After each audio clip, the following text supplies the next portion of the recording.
নম্বরে তাকবীরে তাহরিমা বলা, 1 নম্বরে তাকবীরে তাহরিমা বলা আল্লাহু আকবার, আল্লাহু আকবার, এটা বলা কি ফরজ, এটা বলা ফরজ। আমরা অনেক সময় দেখা যায় নামাজ যখন শুরু হয়ে যায় দৌড়ে আসি আমাদের শরীর হওয়ার জন্য, আসি না? আইসা দুলায় পাই রুকুতে পাই, দুলায় পাই রুকু।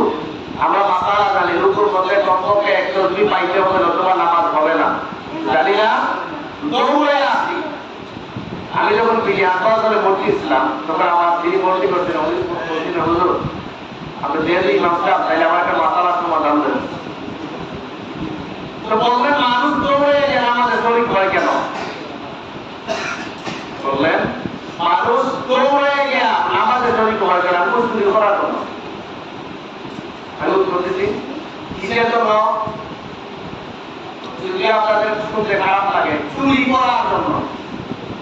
কেমন চুরি? বলে খুব রকম যদি রুকুতে একটা তসবিহ হয় তাহলে একটা সাথে বাকিটা পড়া লাগতো না। কোন কথাটা ঠিক লাগে? ঠিক। দৌড়ে আমাদের শরীর খাওয়ার কথা আল্লাহ রাসূল আল্লাহ কোথাও বলেন নাই।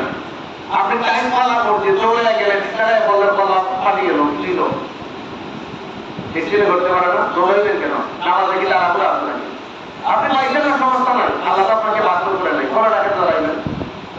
যাই হোক, তাকবীরে তাহরিমা বলা কি ফরজ, তাকবীরে তাহরিমা বলা কি ফরজ। আপনি রুকু যায় পাইলেন, তাইলে আল্লাহু আকবার বলে রুকুতে দাঁড়াইলেন, কিসে দাঁড়াইলেন?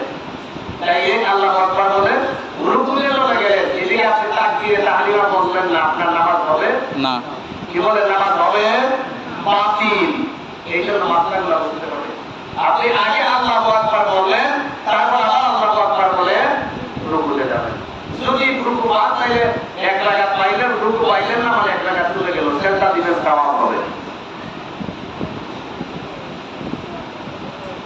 তারপর হচ্ছে দাঁড়ায় নামাজ পড়া। দাঁড়ায় নামাজ পড়া মানে কিয়াম করা, দাঁড়ায় নামাজ পড়া ফরজ।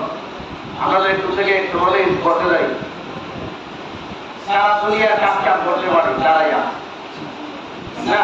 আর যখন জানাজ যায় তখন শরীরের যত বলগত আছে আমাদের মধ্যে চেপে বসে, নাউযুবিল্লাহ। এটা সরকারের রোগা তারা কিছুই না।